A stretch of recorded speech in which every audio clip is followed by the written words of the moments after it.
want to give any information to the large number of people. We can't go to each and everyone and give the information.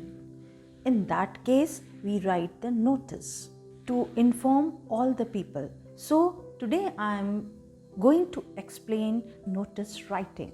Hello everyone, I am Sapna Mishra. Now, first of all, we are going to see what is a notice. A notice is a formal means of communication. Notice वह होता है जिससे हम कई लोगों को information दे सकें. The purpose of notice is to announce or display information to a specific group of people. Notice का पर्पस ये होता है या तो कुछ अनाउंसमेंट करना या कुछ information particular group of people को देना. Notice are generally meant to be pinned up on specific display boards whether in schools और इन पब्लिक प्लेसेस. नोटिस अधिकतर पिन्ड अप किया जाता है बोर्ड्स पर या तो पब्लिक प्लेसेस पर या स्कूल्स कॉलेजेस लाइक दैट. कई जगह नोटिस बोर्ड पर लिखा जाता है, कई जगह नोटिस सर्कुलेट होता है. मीन्स जैसे स्कूल में कई पेपर पर नोटिस लिख दिया गया और वो सर्कुलेट हुआ, लाइक दैट कई जगह सर्कुलेट होता है notice. Usually covers an event, general instructions and inauguration of function.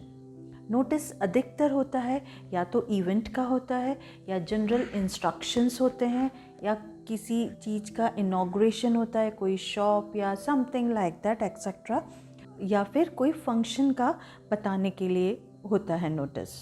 Points to remember: word limit to write a notice is 50 words. Notice लिखने के लिए अधिकतर 50 वर्ड्स में नोटिस लिखा जाता है. Notice should be return in a box. Notice हर समय बॉक्स में लिखा जाता है. यदि हम बॉक्स ड्रॉ नहीं करते हैं नोटिस लिखने के बाद, मार्क्स कट जाते हैं. यूज़ इनडायरेक्ट स्पीच और पैसिव वॉइस ओनली. नोटिस में कभी भी डायरेक्ट स्पीच नहीं होती है, हर समय इनडायरेक्ट स्पीच होती है या पैसिव वॉइस होता है. Use a proper format is important.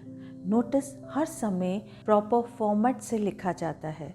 That I am going to teach it just now. Avoid using personal pronoun like I and we. हमें हर समय personal pronoun avoid करना चाहिए. Like I am so and so. We can't write like that. We want to inform you. Like this also we can't write it. Means अधिकतर हमें personal pronoun को avoid करना है. A well-written notice must inform the readers about 5 wise. जो notice सबसे अच्छा notice होता है वो 5 वाइज पर डिपेंड होता है. That is what, where, when, who, whom. What is going to happen, that is the event. कोई भी नोटिस या तो इवेंट का होता है या कोई फंक्शन का होता है या फिर इनॉग्रेशन होता है. Whatever event is there, कोई कंपटीशन होगा, समथिंग लाइक दैट, तो वो हमें इवेंट लिखना होता है. Where it will take place, when it will take place, that is the date and the time, who can apply और इज एलिजिबल फॉर इट. कौन कौन, सपोज कोई कंपटीशन होता है तो कौन कौन उसमें एलिजिबल है. नोटिस में ये लिखा होता है कि कौन सी कैटेगरी के लोग एलिजिबल हैं. Who to contact or apply to, that is the issuing authority. किससे कांटेक्ट करना है उस नोटिस के बेस पर वो हमें लिखना रहता है. Only the most important point should be written. हर समय नोटिस में हम पूरी चीज़ नहीं लिखते, जो खास इम्पॉर्टेंट पॉइंट्स है वही लिखे जाते हैं क्योंकि इसमें वर्ड लिमिट होती है, that is 50 words. AOD, that is any other details given in the question. यदि कोई और डिटेल्स लिखी गई है, स्पेसिफिक दी गई है, तो वो हमें नोटिस में लिखना होता है. One is free to add any relevant information not included in the question. कोई भी इंसान जो उस नोटिस से रिलेटेड कोई इंफॉर्मेशन देना चाहता है तो वो हम उस इंफॉर्मेशन को लिख सकते हैं. The sentence should be short and grammatically accurate. Sentence हर समय शॉर्ट में और ग्रामेटिकली बिल्कुल सही होना चाहिए.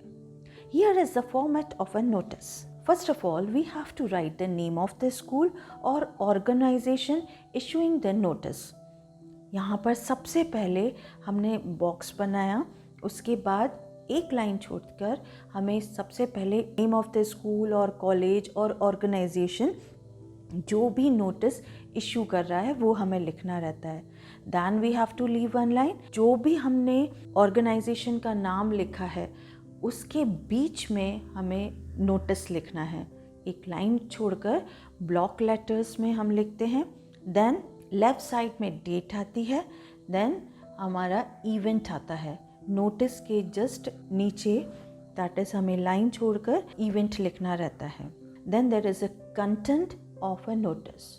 First of all event means जैसे डिबेट कॉम्पिटिशन, तो वो हमें लिखना रहेगा डिबेट कॉम्पिटिशन. या फिर ब्लड डोनेशन कैंप, वो हमें दैट इज़ द इवेंट कि ब्लड डोनेशन कैंप लग रहा है, वो हमें इवेंट में आएगा. Then there is a content of the notice. This should be answer questions like why, where, when, who and how. Content और notice में यह होता है कि what, where, when, who and how, ये पूरा content उस notice में आता है कि कब क्या होने वाला है, कौन करवा रहा है, कैसे होगा और कहाँ होगा. Like this हमें notice में लिखना रहेगा. And additional information, यदि और कोई information देनी है तो वो हमें नोटिस में लिखनी रहती है. देन साइन, उसके बाद उसी के नीचे नेम और designation of a person issuing the notice. जिस भी इंसान ने नोटिस इशू किया है उसका डेजिग्नेशन मीन्स उसकी पोस्ट. फिर हमें पूरा बॉक्स में ही लिखना है. Everything should be properly return. हम कंटेंट को ज़्यादा नहीं बढ़ा सकते हैं. इम्पॉर्टेंट चीज़ ही हमें उस नोटिस में लिखनी रहती है. Here are some examples of a notice. You are Joe, a president of the school union of your school. You have organized an inter-school art competition on the occasion of the Silver Jubilee celebration of your school. Write a notice in about 50 words informing the students of your school about this competition. Now सबसे पहले हमने box बनाया. Then school union, that is कौन सा school है, पहले तो ये लिखा कहाँ से है, दैट इज़ ऑर्गेनाइजेशन का नाम लिखा, that is Daisy public school Jammu. Then notice, एक लाइन छोड़ी, उसके बाद नोटिस लिखना है. फिर हमारा लेफ़्ट साइड में date and then inter-school art competition. Whatever event is there, we have written it. Then we have to write the content. On the occasion of the Silver Jubilee celebration, an inter-school art competition will be held. Date, time and venue. Silver Jubilee celebration है, उस दिन the inter-school art competition होने वाला है. कौन सी date को, time क्या रहेगा और जगह कौन सी रहेगी. Participation maximum 9 in an item, मतलब जो भी कंपटीशन हो रहा है उसमें पार्टिसिपेंट्स होते हैं वो 9 नंबर्स के होंगे. दैट इज़ 9 लोग पार्टिसिपेट कर सकते हैं. Participants maximum 9 of an items, मतलब जो भी कंपटीशन होगा उस कंपटीशन में 9 लोग भाग ले सकते हैं. Last date of submission of entry form is 30th November 20, जो भी डेट्स लिखी हैं और हमें लास्ट डेट बता दी गई है. फिर सिग्नेचर किसने लिखा है, क्वेश्चन में लिखा है जो, कौन है, उसका डेजिग्नेशन क्या है वो भी क्वेश्चन में लिखा है, that is president school union. Then we have to close the box. I suppose this much you must have understood. Next example. As a head boy head girl of your school, you are organizing a career counseling session of 11th and 12th students of your school. Write a notice giving a details of an display on your school notice board. Word limit 50. अब school का नाम सबसे पहले organisation का नाम लिख दिया, फिर नोटिस लिखा, देन डेट हमारे लेफ़्ट साइड गई. देन वॉट एवर इवेंट हमारा दिया है कैरियर काउंसलिंग सेशन, तो वो हमने बीच में लिख दिया. Now see the matter. Matter इतने शॉर्ट में, सिंपल एंड शॉर्ट में पूरा मैटर में सब चीज़ एक्सप्लेन की जाती है. मीन्स क्या इवेंट है, क्या करना है, everything is explained here. Students of class 11th and 12th are invited to attend a career counseling session on 30th August 2000, whatever it is, in a Tagore auditorium at 9 a.m. Please be seated by 8:45 a.m. Kindly do not bring bag or eatables inside the auditorium. For more details, contact the undersigned. Now, ये हमारा career counselling session होने वाला है. ये बता दिया कौन सी date का हुआ है, दैट इज़ 30 अगस्त. कौन सी जगह, टैगोर ऑडिटोरियम. टाइम लिख दिया गया है 9 AM और लोगों को इनवाइट किया है जो कि 8:45 AM तक आ जाएं. कोई भी बैग्स या ईटेबल चीज़ ऑडिटोरियम में नहीं अलाउ है. और कुछ भी पूछना है तो अंडरसाइन जो भी नीचे नाम दिया है उनसे कांटेक्ट कर सकते हैं.